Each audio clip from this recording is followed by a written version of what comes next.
his wife lost her mind after the burial. Every night, people passing the street behind the E's compound heard her crying. Sometimes, she sat by the well barefoot, whispering to the wind, "Please, bring my husband back." But nobody knew the man she cried for was still alive, watching everything, listening to every lie, and wishing he never tested love in such a cruel way. Toba was the kind of man people prayed to have as a son, calm, humble, and always ready to help. He grew up in a poor family in Ogun State, but through hard work, he became a successful building contractor in Port Harcourt. He wasn't loud or proud, but everybody knew he was doing well. He built a bungalow for his parents in the village and sent them money every month. He paid his younger brother Kunle's school fees and gave his sister Bimpe money to start a boutique. His wife, Yetunde, was a teacher, soft-spoken, loyal, and always by his side. They had 2 children, David and Kemi. Their home was peaceful. They didn't have everything, but they had joy. Until one day, something changed in Toba's heart. It started one Sunday evening when Toba fell sick. The fever was so bad he stayed in the hospital for 5 days. Only Yetunde stayed with him, sleeping on a chair beside his bed, feeding him, bathing him, praying for him. Not one of his family members came, not a single phone call. But 2 days after he was discharged, his mother called. Not to ask how he was feeling, but to say, "Toba, Kunle needs money for his new business. Help him, please." Something in Toba's chest went cold. He gave them the money but couldn't stop thinking about it. That night, as he and Yetunde sat outside watching the quiet street, he said softly, "Sometimes I wonder if my family loves me or just what I give them." Yetunde looked at him and said, "Love shows when you have nothing. That's when you know who is real." Those words stayed in his heart. A month later, Kunle came again, asking for 5 million naira for an oil deal. Toba agreed, but decided to check what Kunle was really up to. Later, he discovered Kunle had used the money to buy a new car and take a girl to Dubai.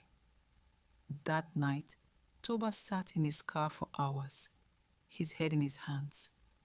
He couldn't shake off the pain, so he made a decision, one that would change everything.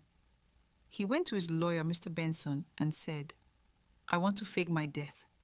Mr. Benson was shocked. "That's madness, Toba. You'll destroy your family."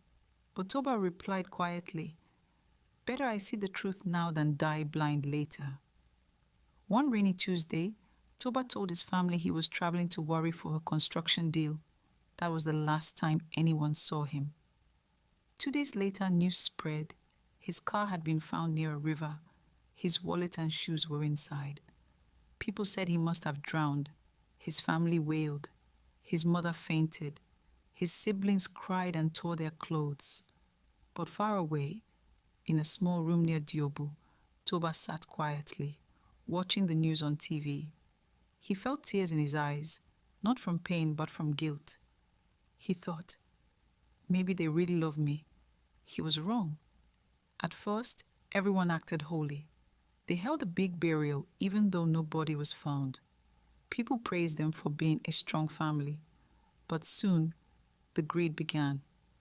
His mother and siblings went to see the lawyer, demanding to share his property. "He was our son," his mother said. "Everything he has belongs to us." But Mr. Benson told them Toba's will left everything to his wife and children. That was when the mask fell. Kunle shouted, "Never! That woman killed my brother. She used charm on him." His mother joined in. "Yes, that teacher killed my son for money." And just like that, they turned on Yetunde. They threw her out of the family house. They seized her car. They told neighbors she was a witch. When she begged, they beat her and poured water on her. Her 2 children, David and Kemi, stopped going to school because the family took all the money Toba had left. They began selling puff puff by the roadside to survive. All this while, Toba watched from a distance. Every night, he disguised himself with a cap and followed them from afar. He saw Yetunde sleeping on a mat with her children, crying quietly when they thought no one could hear. He saw Kunle wearing his gold wristwatch. He saw his mother bragging about the inheritance. He saw Bimpi posting pictures online, posing with his car. Each night, Toba's heart broke a little more. He wanted to reveal himself, but something inside him said, wait, let the truth finish showing itself. One afternoon, heavy rain fell. Toba followed his children secretly as they went to sell puff puff. He saw them standing in the rain, no umbrella, no slippers, just plastic bags over their heads. David gave their last puff puff to a hungry boy and smiled weakly. Kemi held his hand, shivering. Then Kunle drove past in a shiny SUV, splashing muddy water on them. He didn't even stop. Toba stood there, frozen. Tears rolled down his face. I gave them everything, he whispered, and this is what they became. That night, he cried until he fell asleep. 1 year later, on a quiet Sunday morning, Toba appeared. He walked straight into his father's compound, where the family was holding a meeting about selling his last piece of land. The moment he entered, everyone froze. His mother screamed and fainted. Kunle dropped his drink and ran outside shouting, "Ghost! Ghost!" But Toba said calmly, "It's not a ghost. It's your son, the one you all buried alive." The room went silent. Nobody moved. Then Yetunde came in with David and Kemi. They ran to him, crying and holding him tight. Toba looked around at everyone and said, "Where was your love when my wife and children were hungry? Where was your love when you took what was not yours?" No one answered. His mother wept. His brother knelt, shaking. But Toba turned away. Love that disappears when money is gone is not love. It's greed wearing a smile. That night, he left the house with his wife and children. He didn't look back. Toba sold everything, every property, every car, every reminder of the people who betrayed him. He moved to a small town in Kwara State and opened a small school with Yetunde called Second Chance Academy. They lived quietly, teaching children and helping widows. He never spoke to his family again. Sometimes at sunset, he sat by the riverbank, staring into the distance. When neighbors asked why he liked sitting there, he said, "That's where I died and came back, not to live rich, but to live wise." In that town, people still tell Toba's story to their children. They say, if you want to know who truly loves you, lose what they gain from you.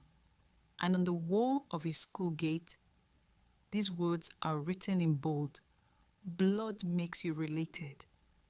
Love makes you family. Thank you for watching. Like, comment, and subscribe.